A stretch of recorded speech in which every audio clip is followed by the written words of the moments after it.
Hello, principals, and welcome to the NAESP Principal Podcast. My name is Rachael George, and I'm an educational leader in Oregon and an NAESP fellow. And my name is Adam Welcome. I'm an educator in California and lucky enough to be a fellow also with NAESP and my friend Rachael in the Innovation Center. Woohoo! So, hey, we're really excited to bring you all this episode of the NAESP Principal Podcast. Say that 10 times fast. So we can talk about real ideas with amazing principals, two of which today you've met before, and we're here for part 2 in order to help support you and also make your leadership stronger and more innovative. Yeah, so our two special guests today are Chris and Sara, back again, round 2. Chris Wyland, elementary principal, at Madras Elementary School, and Sara Hertel, if you're in kindergarten, you might call her Turtle, an instructional specialist and dean of students up in Oregon. Welcome back, both of you. Thank you. Thank you so much for giving us a chance to come back, Adam and Rachael. Yeah, 100%. We always love going deeper with things. So last time we talked about morning meetings and how it's going with schools and classes and just some different things. And we wanted to go deeper. So looking at staff professional development, I don't want people to shudder. They go like, oh my God, professional development right now with everything that we have going on. But Chris, what are maybe some sustainable ways or some small movements, with morning meeting, modeling, just some different things that y'all have been doing, or maybe it's changed because we recorded the last episode 2 or 3 months ago, and hey, schools are in a different place. It's called Omicron, and there's schools. I was talking to a friend today in Missouri, and he's like, we haven't been in school all week. So yeah, update us, any ideas, kind of some small little touch points with PD or modeling. Chris, why don't you take it off, and then Sara, go from there. Yeah, for sure. Hey, so we still are in person, which we're super thankful about, and making sure that students and staff are safe. And so in our building, the way that looks is just like we've asked our teachers to step up and provide this support for their students on a daily basis as they come up with questions about either getting feedback during their morning meeting, having the opportunity to have Sara either model or teach a morning meeting or co-teach it with them, or even having someone just cover their morning meeting so that way they could watch someone else's morning meeting, because all of those in our building on our campus take place at the same time. And so Sara is really, really important to making that work. And we use different people in order to cover during that time so that staff have the opportunity to see one another. Yeah, and at this point too, right now, is it not even modeling? It's just like, I'm going to do it for you right now. Because right? Because, hey, teachers, like, I'm going to do it for you, and you're going to be there, and maybe you're going to digest not as much as you would like, but you're still going to be there. And they're like, hey, thanks for helping me out. Is any of that happening where it's not just watch, learn, we're going to pre-brief, debrief? They're like, I can't handle that cycle right now. Is any of that happening? Just the reality of, of what education's kind of in right now. Sara, any of that modeling?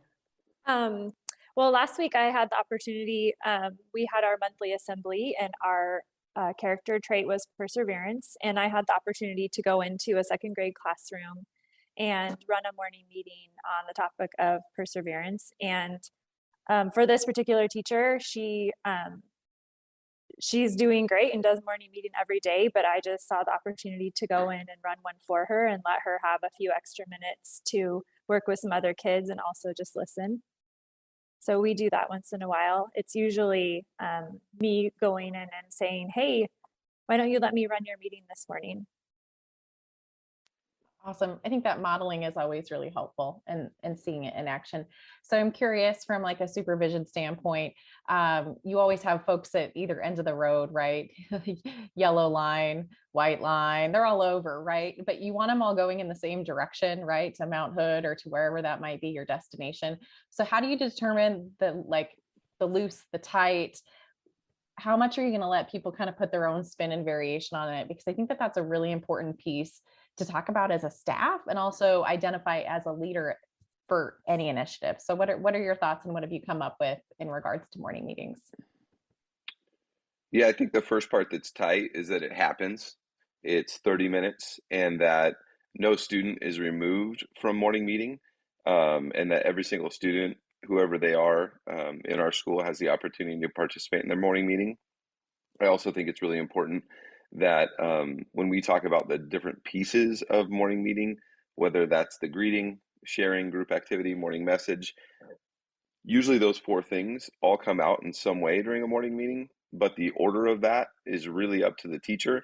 And we all know that when you're working with students, sometimes it's important to get uh, to a sharing activity if you can sense that kids are stressed or there's some tension like on the campus, or maybe the schedule is going to be a little bit wonky because we have a screener coming up, and so you want to be able to walk through your daily schedule with a morning message.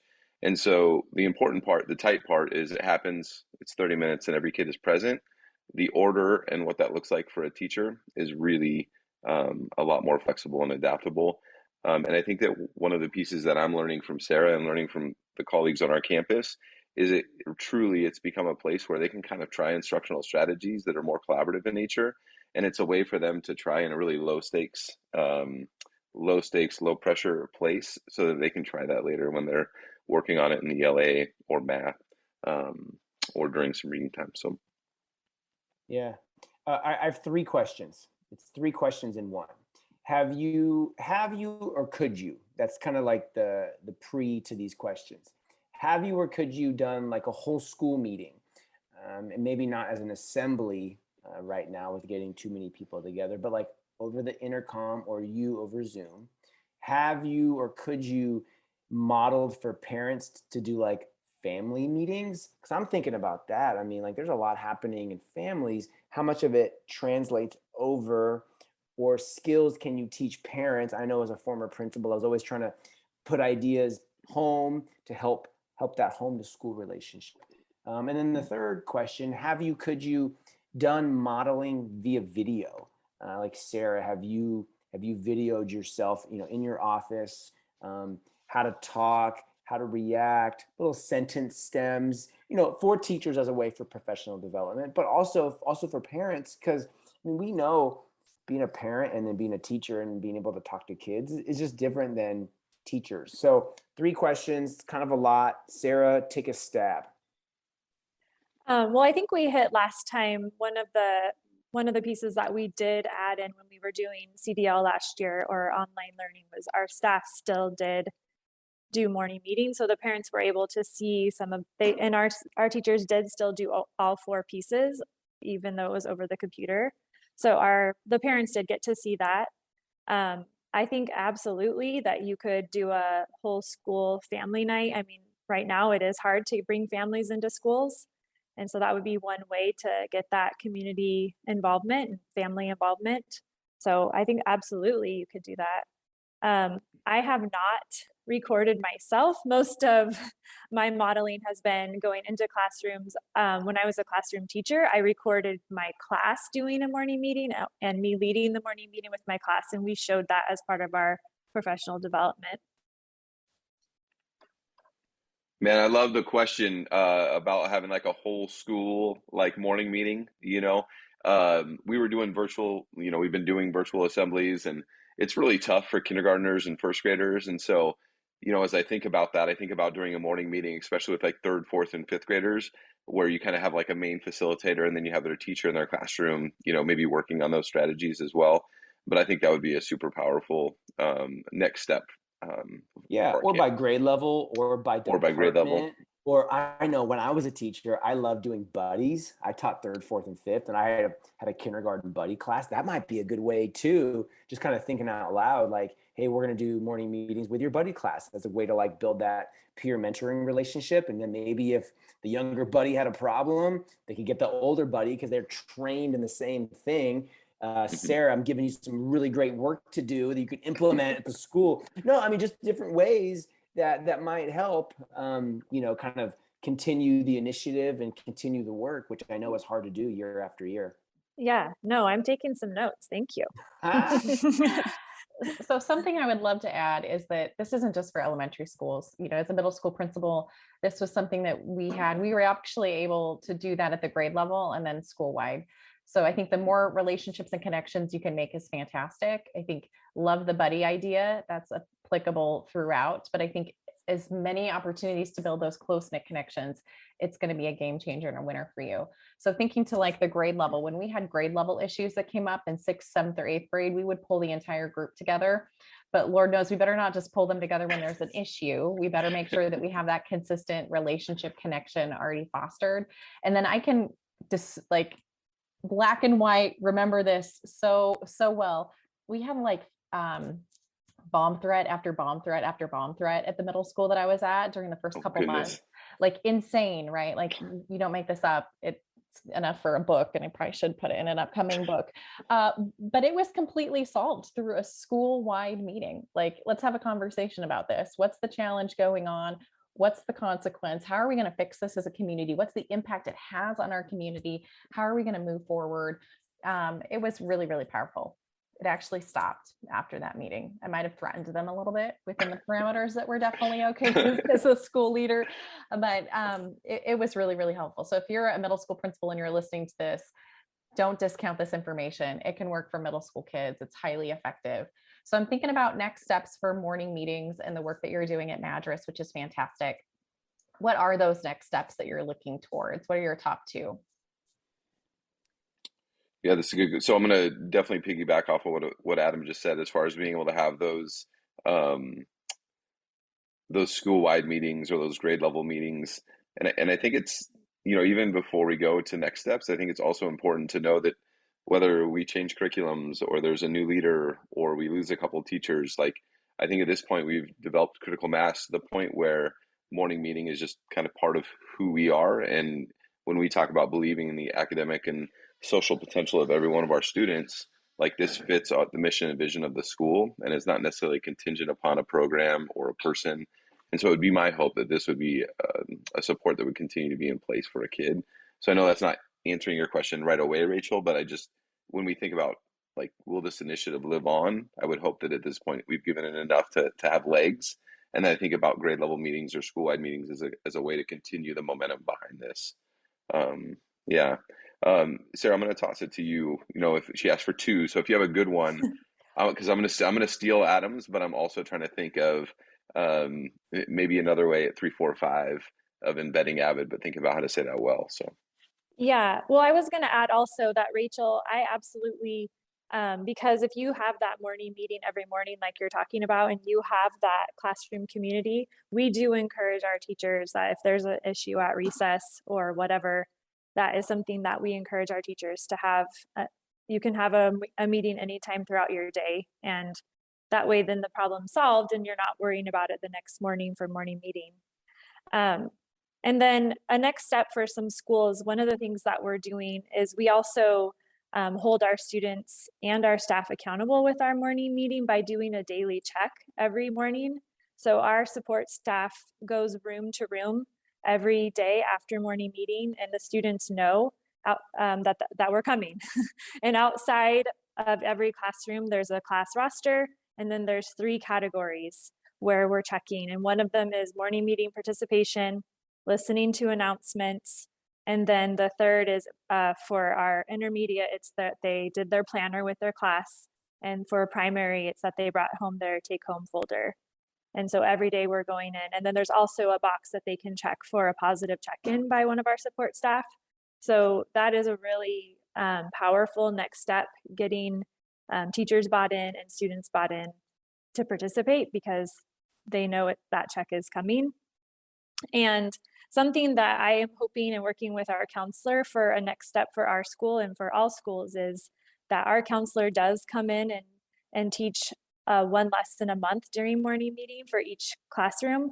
But my next step for our school would be that after she teaches that lesson, she's providing follow-up lessons to our teachers, so they're not having to come up with them, but there's follow-up SEL lessons that they can do daily or weekly that is going along with the theme of her monthly lesson that would encourage some of those really strong SEL skills. Yeah, I love that. Just to connect all the dots, if you haven't listened to episode 20, go back and listen to episode 20. Chris and Sarah really kind of kick this off and paint a picture. And I feel that episode and this episode, when it drops, listening to them both, maybe even mind mapping and really writing notes as you go is gonna really, really help.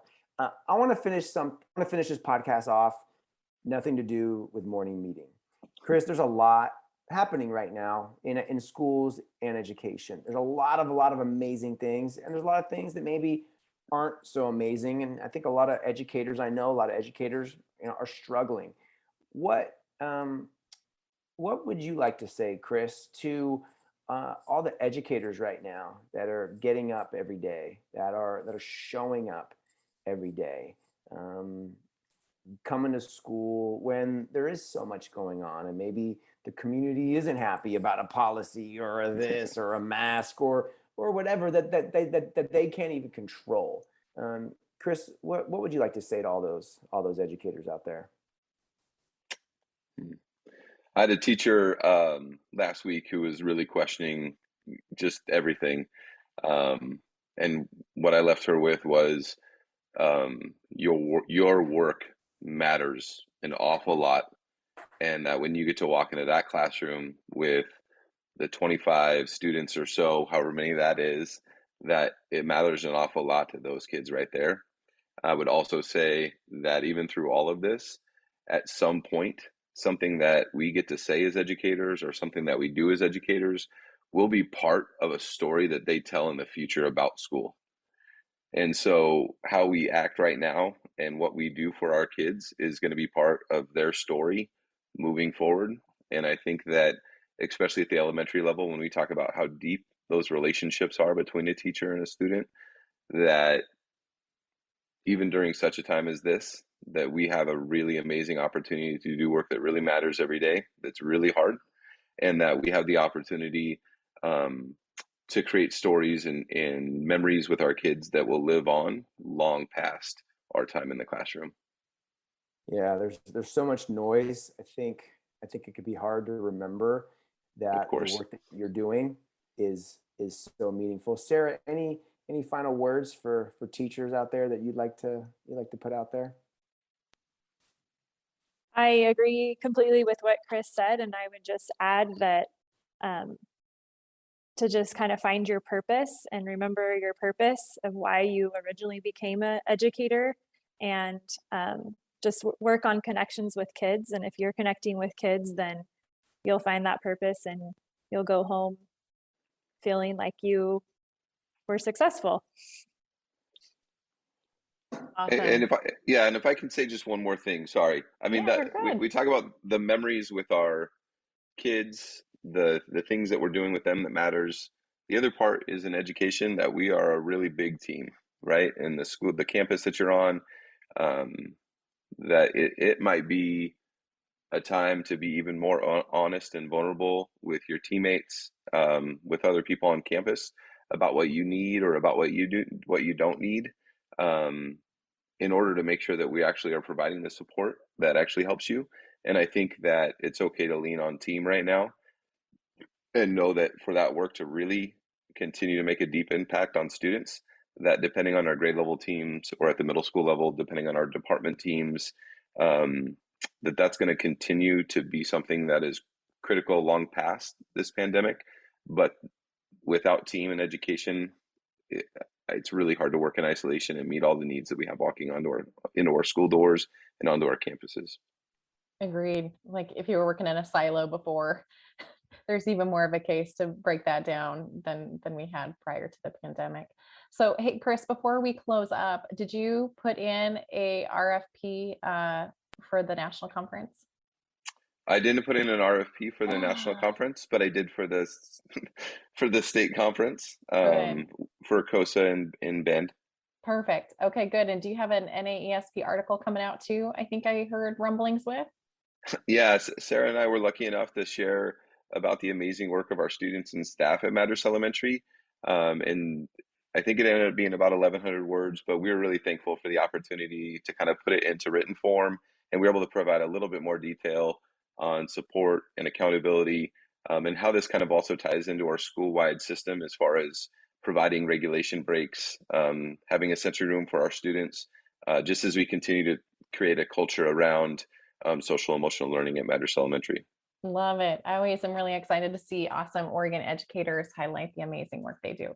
So, friends, thank you for joining us. Chris and Sarah, thank you, listeners, for joining us again for this episode of the NAESP Principal Podcast. Hey, learn more about NAESP at naesp.org, but also follow them on Twitter. Follow Chris, Adam, I on Twitter if you are not already doing so. And we look forward to seeing you next time. Have a great day, friends.